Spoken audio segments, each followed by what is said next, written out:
प्रणाम, नमस्कार। एक बार फिर से मैं अंकित गहलोत आप सभी का स्वागत कर रहा हूं लोकार्पण के इस लाइव सेशन में। ग्राउंड जीरो से आपको तस्वीरें आज दिखाता हुआ नजर आ रहा हूं। हर जगह हम देख रहे हैं खबरों में कि आखिर किस तरीके से हर जगह इस वक्त ये बारिश ने अपना कहर ढा रखा है। मैं इस वक्त खैरी खुर्द में मौजूद हूं। इसको पांडे प्लॉट भी कहते हैं और थोड़ा बहुत इसको क्या कौन सा प्लॉट में आता है सर, ये ठाकुरपुर में भी कहा गिना जाता है। मगर ये देखिएगा स्थिति इस पूरे नदी की, इस नाले की किस तरीके से उफान में था।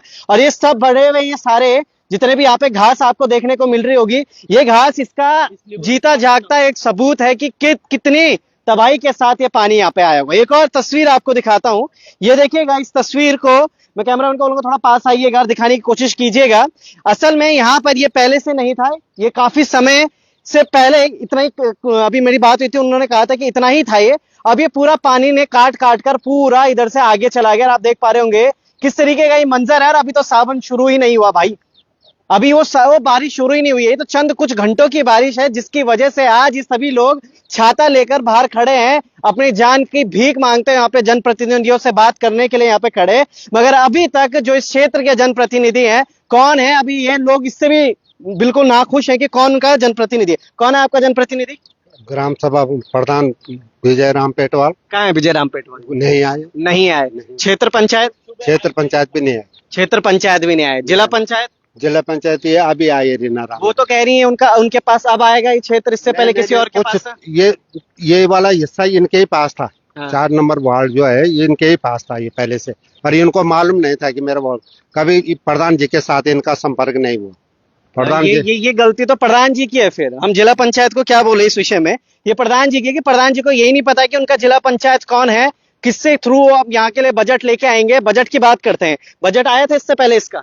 ऐसे आया, थोड़ा जाला जोला ये जैसे लगाए इन्होंने, और फिर वैसे बह के चले जाते हैं। ऐसे बह के चले जाते हैं। हर साल की कहानी है। हर साल की कहानी है। अगले दफे जब ये विधायक जी भी आए थे, अग्रवाल जी, तो उन्होंने भी देखा था, बोला हमने इसके लिए बजट पास कर दिया, यो कर दिया, सो कर दिया।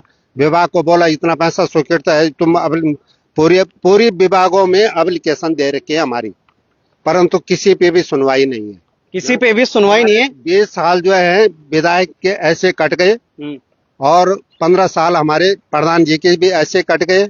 पिछले 15 साल से हैं आपके प्रधान? हाँ, बराबर 15 साल से। पिछले 15 साल से प्रधान हैं। और घर की स्थिति मैं दिखाता हूँ आपको, बहुत नजदीक है ये, इस नाले के बहुत नजदीक है। पूरी बुनियाद यहाँ पे खुद चुकी है। इसके अंदर सांप सूप भी अभी जाता हमने देखा था, अब पता नहीं कहाँ गायब हो गया। अगर अंदर की तरफ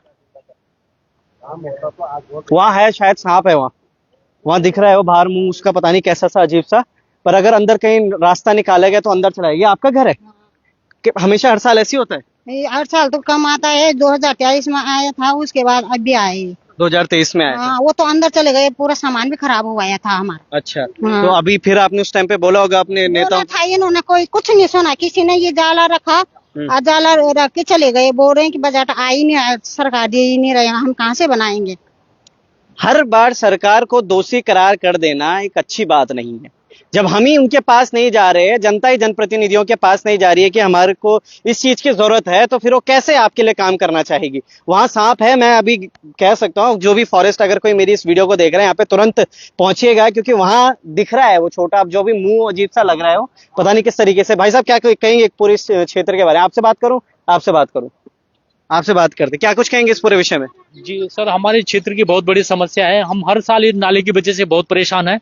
कई बार हमें कई जगह चले गए, डीएम साहब, एसडीएम साहब, सिंचाई विभाग वाले के पास, मंत्री साहब के पास, इस नाले के समाधान के लिए। सब हमारे को आश्वासन देते हैं, पर हमारा ठोस काम करके कोई नहीं देता।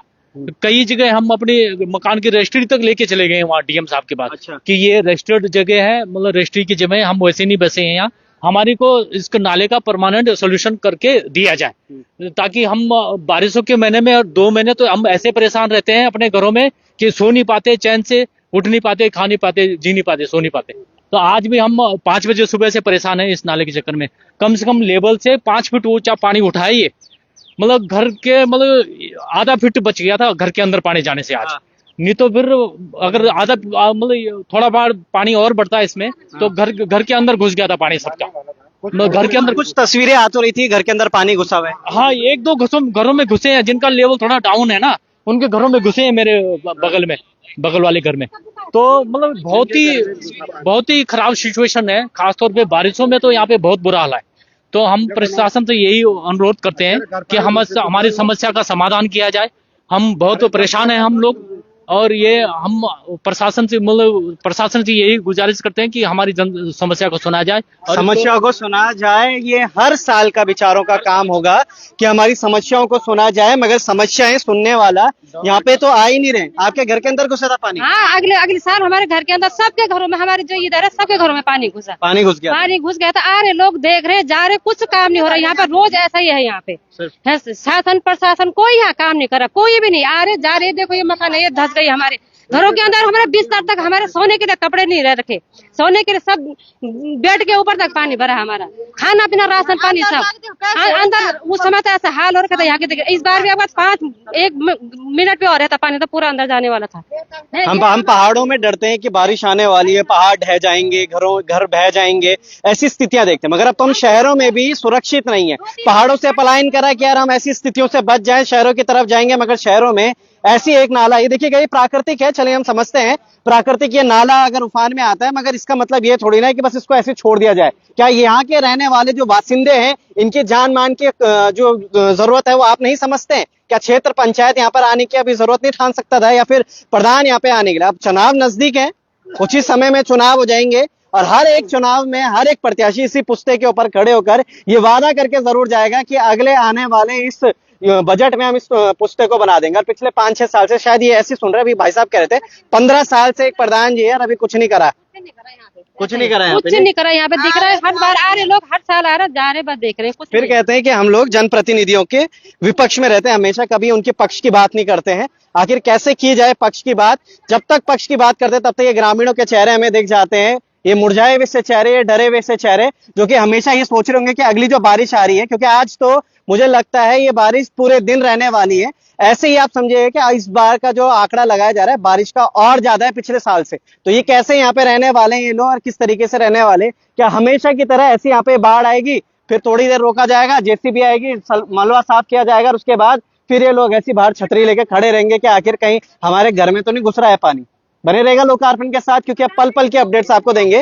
ग्राउंड जीरो में बने हैं, हर एक ग्राम में जाएंगे जहां जहां पानी भरा है, हर एक क्षेत्र में जाएंगे जहां जहां पानी भरा है, और जनप्रतिनिधि से सवाल जरूर करेंगे। कुछ जनप्रतिनिधि यहाँ पे तो मौजूद ही नहीं है, किनसे सवाल करें? बने रहेगा लोकार्पण के साथ।